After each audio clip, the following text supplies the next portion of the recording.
الحمدللہ والصلاة والسلام علی رسول اللہ وعلی آلہ وصحبہ ومن والہ۔ محترم بھائیوں اور بہنوں، السلام علیکم ورحمۃ اللہ وبرکاتہ۔ آج کے اس درس میں آپ سب کا سواگت ہے، اور آج ہم پڑھیں گے عقیدہ میں شہادتین کا معنی اور اس کا مفہوم۔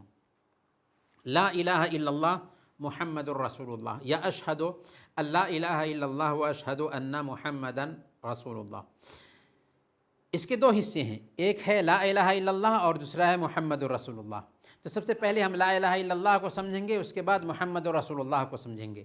لا الہ الا اللہ کا معنی کیا ہوتا ہے؟ اللہ کے علاوہ کوئی معبود برحق نہیں، اللہ کے علاوہ کوئی معبود برحق نہیں۔ معبود تو بہت سارے ہیں جن کی پوجا کی جاتی ہے، لیکن حق پر وہ معبود نہیں ہے۔ نہیں ہے کوئی معبود برحق سوائے اللہ کے۔ جیسے ہم کہیں نہیں ہے کوئی روم میں سوائے احمد کے، تو گویا کہ ہم یہ چاہتے ہیں کہ روم سے ہر انسان کے نہ ہونے کی نفی کی جائے سوائے احمد کے۔ احمد کے علاوہ کوئی روم میں ہے ہی نہیں۔ بالکل ویسے ہی جب ہم کہتے ہیں نہیں ہے کوئی معبود برحق، تو گویا کہ ہم ہر پوجا ہونے والی ہستیوں کا انکار کرتے ہیں اور کہتے ہیں جن جن کی اس دھرتی پر پوجا کی جاتی ہے وہ سب باطل معبود ہیں، حق پر نہیں ہیں وہ جن کی پوجا کی جاتی ہے۔ حق پر صرف ایک اللہ ہے جس کی پوجا ہونی چاہیے یا جو پوجا کا حق رکھتا ہے۔ الہ سے مراد وہ ذات ہے جو عبادت کا حق رکھتی ہے۔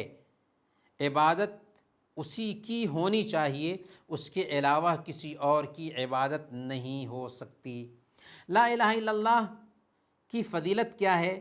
اللہ کے نبی صلی اللہ علیہ وسلم نے بیان فرمایا کہ جو آدمی سچے دل سے لا الہ الا اللہ کی گواہی دے وہ جنت میں جائے گا، وہ جنت میں جائے گا۔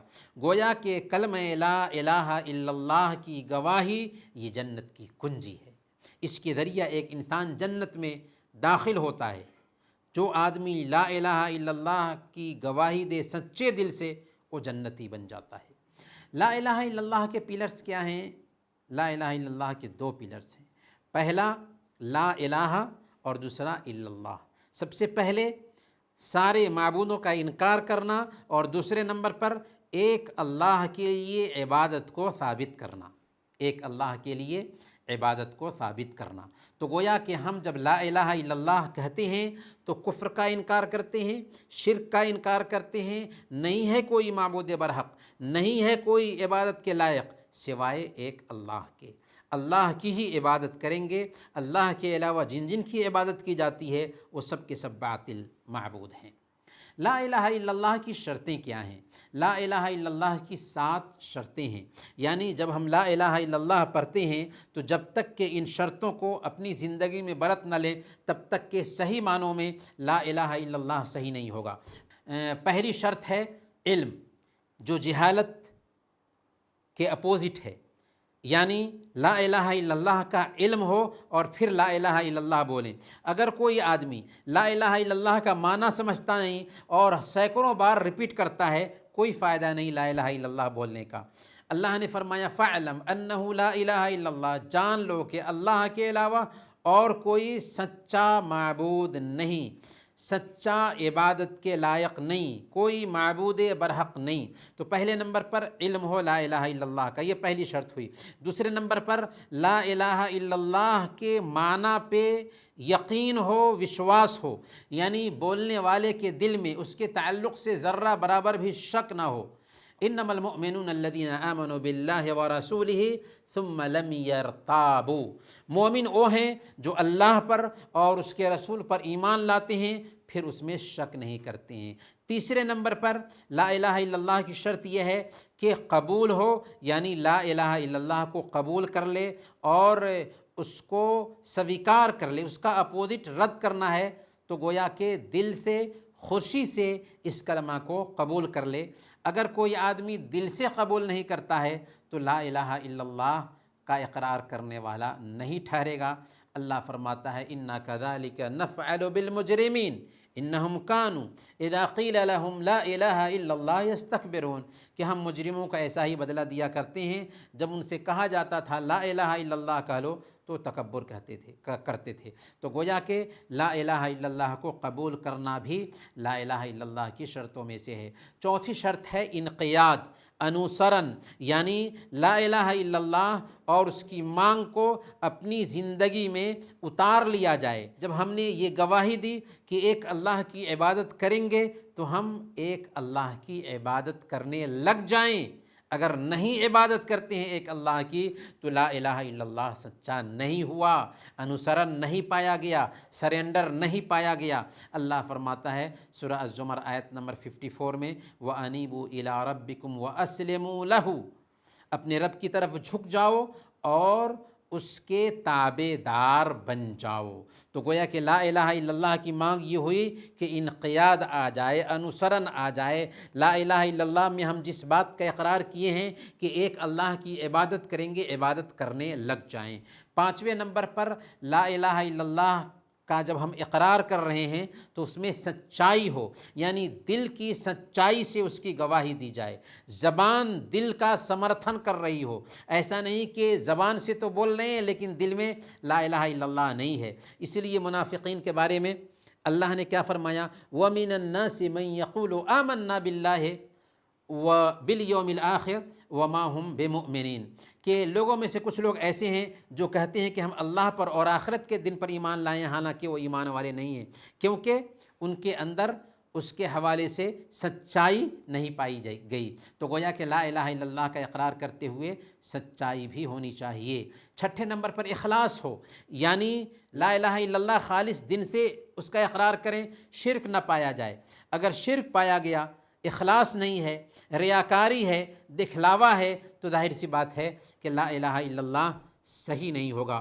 وَمَا أُمِرُوا إِلَّا لِيَعْبُدُوا اللَّهَ مُخْلِصِينَ لَهُ الدِّينَ، ان کو یہی حکم ملا تھا کہ دین کو خالص کر کے اللہ کی عبادت کریں۔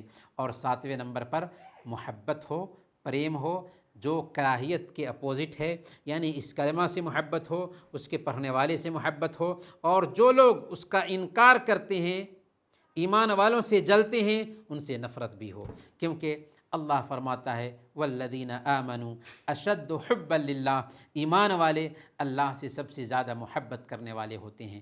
تو یہ ہے لا الہ الا اللہ کی شرطیں، علم، یقین و اخلاص و صدق و محبت و انقیاد والقبول لہا۔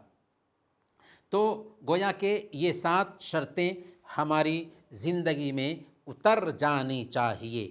محمد الرسول اللہ کا معنی کیا ہے؟ یہ پختہ عقیدہ رکھا جائے کہ محمد صلی اللہ علیہ وسلم اللہ کے بھیجے گئے رسول ہیں اور آپ کو تمام انسان اور جنات کی طرف بھیجا گیا ہے۔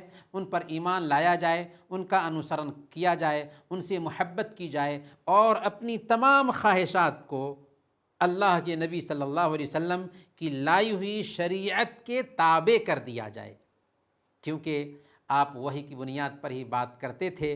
آپ خاتم النبیین ہیں، آپ کے بعد اب کوئی نبی آنے والا نہیں ہے، آپ ساری انسانیت کے لیے رحمت بنا کر کے بھیجے گئے ہیں۔ اور اگر ہم لا الہ الا اللہ محمد الرسول اللہ کی گواہی دیتے ہیں تو محمد الرسول اللہ کی گواہی میں چند چیزیں آ جاتی ہیں جن کا اقرار ایک مسلمان کو کرنا چاہیے۔ تو لا الہ الا اللہ کی مانگ تو ہم نے جان لیا کہ ایک اللہ کی ہی عبادت کریں گے، عبادت کے سارے کام ایک اللہ کے لیے انجام دیں گے۔ محمد الرسول اللہ کی مانگ کیا ہے؟ تو محمد الرسول اللہ کی مانگ چند چیزیں اس میں شامل ہوتی ہیں۔ سب سے پہلے نمبر پر یہ ہے کہ آپ پر ایمان لایا جائے، یعنی ایک انسان جب محمد الرسول اللہ کہتا ہے تو محمد الرسول اللہ کا اقرار ہی دراصل اس بات کی مانگ کرتا ہے کہ محمد صلی اللہ علیہ وسلم پر ایمان لائیں، محمد صلی اللہ علیہ وسلم کو آخری نبی مانیں، محمد صلی اللہ علیہ وسلم سے ہم اپنا تعلق بنائیں۔ دوسرے نمبر پر محمد صلی اللہ علیہ وسلم کی پیروی کریں، اللہ فرماتا ہے یا ایھا الذین آمنوا اطیعوا اللہ و اطیعوا الرسول، اے ایمان والو اللہ کی اطاعت کرو اور اس کے رسول کی اطاعت کرو۔ تو جیسے ہم محمد صلی اللہ علیہ وسلم پر ایمان لائے ویسے ہی آپ کی اطاعت بھی، آپ کی پیروی بھی ضروری ہو گئی۔ اگر ہم نبی صلی اللہ علیہ وسلم کی پیروی نہیں کریں گے تو لا الہ الا اللہ بھی صحیح نہیں ہوگا، بلکہ اللہ نے فرمایا سورہ آل عمران آیت نمبر 31، قل ان کنتم تحبون اللہ فاتبعونی یحببکم اللہ، کہہ دو کہ اگر تم محبت کرتے ہو اللہ سے تو میری پیروی کرو، اللہ تم سے محبت کرے گا۔ گویا کہ اگر ہمیں اللہ سے محبت ہے تو اس کی مانگ یہ ہے کہ نبی صلی اللہ علیہ وسلم کی تابعداری کریں، نبی صلی اللہ علیہ وسلم کی پیروی کریں، کیونکہ عمل کی قبولیت کے لیے جہاں ایک طرف اخلاص کی ضرورت ہے وہیں نبی صلی اللہ علیہ وسلم کا انوسرن بھی ضروری ہے۔ اگر سچے دل سے اللہ کے لیے کوئی کام کر رہے ہیں لیکن نبی صلی اللہ علیہ وسلم کا انوسرن اس میں نہیں پایا جاتا ہے، نبی صلی اللہ علیہ وسلم کا طریقہ نہیں پایا جاتا ہے، تو وہ عمل ہمارے چہرے پر مار دیا جائے گا۔ اسی طرح سے تیسرے نمبر پر نبی صلی اللہ علیہ وسلم سے محبت کرنا بھی ضروری ہے۔ صحیح بخاری کی روایت ہے، اللہ کے نبی صلی اللہ علیہ وسلم نے ارشاد فرمایا لا یؤمن احدکم حتی اکون احب الیہ من والدہ وولدہ والناس اجمعین، کہ تم میں سے ایک آدمی اس وقت تک ایمان والا نہیں ہو سکتا جب تک کہ میں اس کی نظر میں اس کے باپ، اس کے بیٹے اور تمام لوگوں سے زیادہ پیارا نہ ہو جاؤں۔ تو ہمیں نبی صلی اللہ علیہ وسلم سے محبت اپنی جان سے بھی زیادہ کرنی ہے، اپنی اولاد سے بھی زیادہ کرنی ہے، اپنے ماں باپ سے بھی زیادہ کرنی ہے۔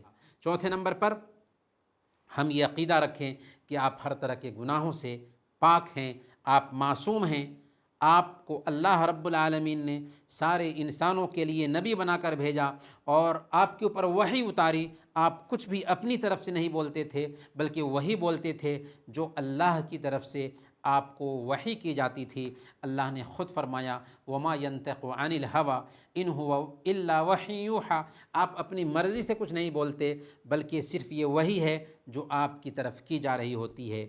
محمد رسول اللہ کی پانچویں مانگ یہ ہے کہ اللہ کے نبی صلی اللہ علیہ وسلم کے بعد اب کوئی نبی آنے والا نہیں ہے، اس کا عقیدہ رکھا جائے، کیونکہ اللہ رب العالمین نے محمد صلی اللہ علیہ وسلم کو آخری نبی بنا کر بھیجا۔ اللہ نے فرمایا ما کان محمد ابا احد من رجالکم ولکن رسول اللہ وخاتم النبیین، کہ محمد تمہارے مردوں میں سے کسی کے باپ نہیں ہیں بلکہ وہ اللہ کے رسول اور آخری نبی ہیں۔ تو ہمیں اس بات کا عقیدہ رکھنا چاہیے کہ اللہ کے نبی صلی اللہ علیہ وسلم آخری نبی ہیں، اب آپ کے بعد کوئی نبی نہیں آئے گا۔ اور چھٹا تقاضا یہ ہے کہ آپ کے سندیش کو سارے انسانوں اور جنات کا سندیش مانا جائے، یعنی یہ عقیدہ رکھا جائے کہ آپ صرف مسلمانوں کے نبی نہیں ہیں بلکہ سارے انسانوں کے نبی ہیں، یہاں تک کہ جنات کے بھی نبی ہیں۔ اللہ نے فرمایا سورہ الاعراف آیت نمبر 158 قل یا ایھا الناس انی رسول اللہ علیکم جمیعا، کہہ دو کہ اے لوگو میں تم سب کی طرف اللہ کا رسول ہوں۔ اور ساتواں تقاضا یہ ہے محمد رسول اللہ کے اقرار کا کہ آپ پر درود اور سلام بھیجا جائے۔ اللہ تعالیٰ نے فرمایا یا ایھا الذین آمنوا صلوا علیہ وسلموا تسلیما، اے ایمان والو تم محمد صلی اللہ علیہ وسلم پر درود بھیجو اور ان پر سلام بھیجو۔ تو گویا کہ اللہ رب العالمین ہمیں حکم دیتا ہے کہ ہم اللہ کے نبی صلی اللہ علیہ وسلم پر درود اور سلام بھیجیں۔ اور آج جمعہ کا دن ہے، جمعہ کے دن اللہ کے نبی صلی اللہ علیہ وسلم پر زیادہ سے زیادہ درود اور سلام بھیجنے کا اہتمام بھی کرنا چاہیے۔ انہی چند باتوں کے ساتھ آج کا ہم درس ختم کرتے ہیں۔ وصلی اللہ علی نبینا محمد وعلی آلہ وصحبہ اجمعین۔